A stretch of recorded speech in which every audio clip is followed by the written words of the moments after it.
So now that we have a working alpha for this picture, we're going to go ahead and start to work on the despill. So if we put this over the background, we have our green edges and all the problems. So we'll start approaching this in the same way we've kind of explained. So I'm going to slide this key over a little bit to give us some room. I'll just put it on a backdrop as well, and maybe make the backdrop a little bit darker to be a little bit less distracting. And I'll just call this alpha created. So our alpha is created here. It's copied in here, and then we're going to do our despill. So now I'm going to create a little dot node. I can hold Control and click a little dot, or you can just press period. And I'm going to do a despill madness. If you don't have that node, again, I'll put it towards the top here with the other tools. And put a label, and that's a really good tool that you want to save in your menu. So I'm going to go here and start to work with something and just see what this default does. By default, it's doing a pretty good job knocking out the green, but we do see we're kind of losing some of the tones of this book. I don't think necessarily that green is coming from this green screen. It could be, it might be spill, but I'd want to keep a little bit more of that natural tone in that book because it's starting to go almost pale. So that's where we're going to need an edge key and a core key because we want to protect the colors of this side of the frame, but remove the green from this side. Also, I can see there's still some green sort of in this edge of this kind of pillar thing here. So you can fine tune to slide it around. But if you push it too far, you see everything starts to go a little bit pink. So we might want to do a separate despill just for these little pillar things.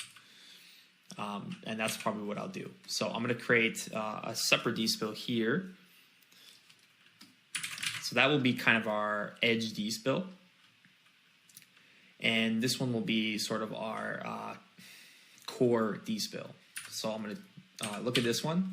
And I'm going to try to preserve some of the colors here. So I'm just going to fine tune and just kind of, I just shoved it over a little bit so it keeps a little bit more of that natural color. And pretty much we're not doing anything. We might even just keep the original plate colors. We might not even use any despill at all. But I'm going to remove a little bit of the green from it. So we have some of the natural tone, and then this one has, it's almost pale. So we're just keeping a little bit more of the color. And what I'll do is I'll just key mix that together. So we'll say A over B. So we want this despill to be on this side of the frame, but not over here. So again, we already have an alpha that we can use for that. So if you're wondering, what do I put in the mask? We have this entire alpha that we can use. We can either use the core mat, or we could just plug in the alpha. I'm just going to plug in just the, let's see what our core mat looks like. So our core mat looks like that, so that's pretty good. So we can plug in our core mat. So I'm going to bring this up a little bit and bring this down a little bit. And I'll plug in the mask of that key mix into this core mat. So I'm going to put a dot here. And I'll plug the mask across like this. So now the A input color correction will only be applied where this alpha is. If I look at the alpha, it'll only be on this side and not that side. So now if I disable and enable, you see that it's keeping some of the green that's in that book. So we're keeping some of the more natural tones. And this is, it might not be that important in this specific scenario, but if you have for example, maybe a green object or there's some plants over here, and we just did a really strong color correction like this, obviously we lose all the color. So that's why we have to do two different corrections. So I'll just label this so we have it. I'll say core, this is edge despill, and this is the core despill,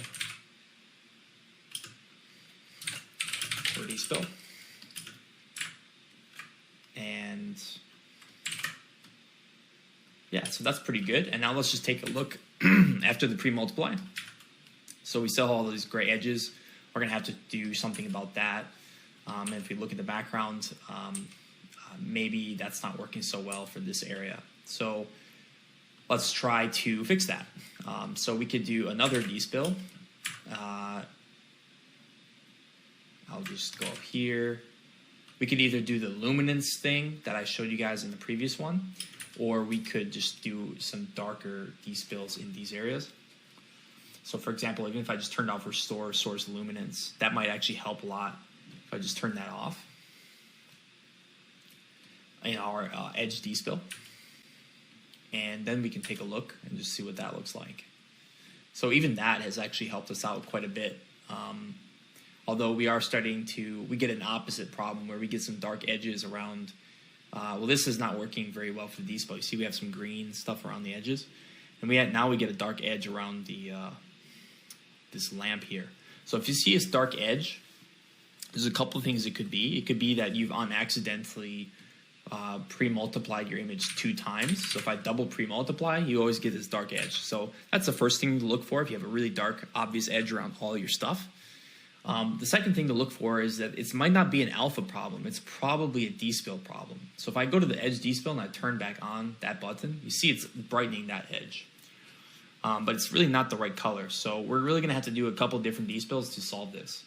But if I turn this off, it seems like a better starting point in general, because it fixes this area and it sort of fixes some of the stuff down here, and maybe around here maybe it's okay, but we might need some different despills for different areas.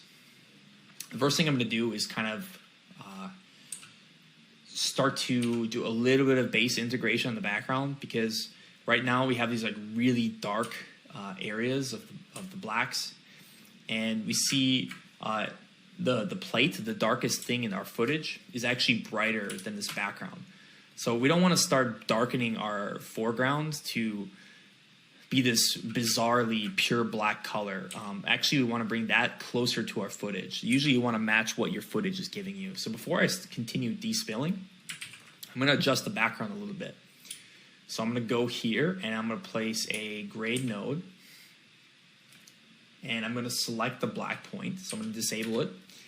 I'm going to select the black point here, and that will basically adjust it very slightly. And then what I will do is go to our image, and I'll select the lift, and I'm going to disable the node while I'm doing it so it doesn't shift. So I'm just selecting it, hitting D, and I'm going to select the darkest point, which is probably inside on this guy's hand. So I'm just going to select this area here as our lift. And now if I enable that, you'll see that those blackest points become a little bit brighter. And that's going to help us not overly darken anything to some values that maybe they don't need to be. And I'll uncheck that little sample thing, and I'll close that. So, and I'll call this, I'm going to rename this node into black point. So if I hit N on my keyboard, I can rename it and just call it black point. And there's going to be some other corrections necessary for this background, but the black point correction is always the last one you do, because if I put a color correction after this, and maybe I play around with the colors and I try to make it a little bit more yellow, let's just say I play around with the colors, you're affecting that black point by doing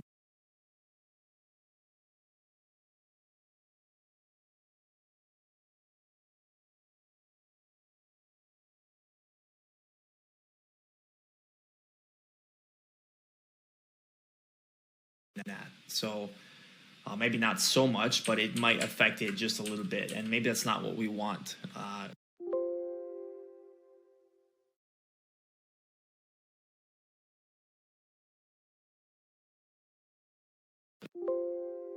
Usually the black point, once you set it to the same as the footage, you don't want to change that value of black. You want to make sure it's the same.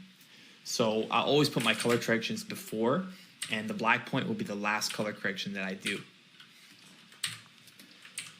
Okay, so that's good for now. We're going to do more color integration on the background later. There's some very big hue differences. So if you look at the values, for example, of this kind of greenish tone, you're not really seeing those colors over on this side. So that's not a very convincing composite, because it feels like we have this like warm, almost tan and kind of a little bit of reddish in our wall. And then we have this like kind of almost greenish sort of brighter color. So we're going to need to like bring those images together a bit, but we could actually do a little bit of integration in between doing Despill, but there's some obvious Despill problems that we can fix first. So I'm going to go in there and try to fix some of these first. So, and we also have a little bit of alpha problems. We can see it's a little bit see-through, and there's some dark edge on this. So those are things that we want to look out for. We also see there's a little bit of a dark edge on this hair there, and maybe a little bit of dark edge around, and maybe some sharp pieces of hair. So that's not the best looking key that we can get. We can actually do a lot better if we go into detail. So first thing I'm going to go for, let's just try going for this area, or maybe let's go for the lamp actually. So we could go for the lamp, and we see again it's a luminance problem primarily, but I'll do a separate Despill for that area. So Despill Madness, break it off to the right here, and I'll pull it down. And again, so we have the restorative luminance, which is getting us in a relatively similar area of the lamp. Really what we want to do is get this gray value to be pretty close to this lamp, and that's all we need to really do. So we can kind of gamma up. If we look at this, and that's not doing that much, we might want to create a Despill matte, which might help us do some more specific color corrections. We can also use offset, which will do a little bit of a stronger effect. And then I can play around with the colors. So if I take out some blue, it's going to give us more of a yellow color, because we have green and red, which makes yellow. And we can continue to push this up. I can really push it further. I can push up the gamma, and then I can take the gamma and do the same thing, maybe take a little bit of blue out. So if I press the little color wheel, select the number, and use the up and down arrow keys, I can kind of control that and start to get sort of an alpha that, a Despill that looks like this. And so if I key mix that, put another key mix, this time I'll just use a roto shape. Make sure I set the no clip, because my project format is not set correctly. So no clip. And one thing we can do, if you guys remember, we already did a 2D track. So I'm going to copy that transform so that if I put a rotoscope, it's going to stick with this lamp. So I'm going to put that on the roto shape. And now I'm going to draw a roto shape just around the edges of this lamp here. So if we key mix it, we get an image that looks like that. And let's just take a look at what's that looking like. So you see, actually, we're solving a lot of the problem pretty well here. So if I disable and I enable, we're starting to get rid of that dark edge. And maybe it's slightly too green, because we're kind of contaminating our lamp a little bit. It's kind of this orangish tone. And when I put this, it's going a little bit green. So I would probably try to just, take a little bit of green out of the gamma. And maybe I could take a little bit of green out of the offset there. So I'm just kind of looking at the tone here. So I have something like that, and now I can kind of adjust that roto shape and sort of expand it around the edges there. And maybe I'll just feather it off. So I'll just hold control and feather it so it kind of blends into that area. And hit E. If I have both those points selecting, hitting E, I can just expand it like that. And I'll just do the same thing for up here and put that Despill all the way around.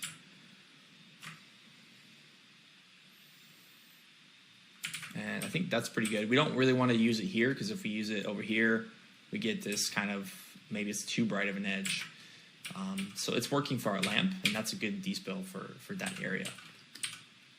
So that lamp is working. We might want to start doing a little bit of plate integration just to bring these colors closer together before we continue despilling, because it's not the best to look at if, we have this like greenish tone. And again, either we can, there's two ways we can despill. We can either add yellow to make it close to the edge color, the edge color that the object is, or we could use whatever is behind. So if there's a red wall behind, we could put a red despill and put that into the edge. So it's either one. But it's hard to know what if we wanted to use the background color. I wouldn't use this background color because we're going to change it. So sometimes it's good to do a little bit of despilling, get a good kind of base, and then do a little bit of color integration. So you start to make your composite look how it's actually going to look, and then we can go back and do more despilling. So that's what I'm going to do. You know, for areas like this, for example, we might want to just take some blue and put it into this edge. But this floor color might change with our composite. So we're going to go on to the next lesson and do a little bit of plate integration, meaning matching our tones, and then we'll go back and do some more despilling and more advanced techniques.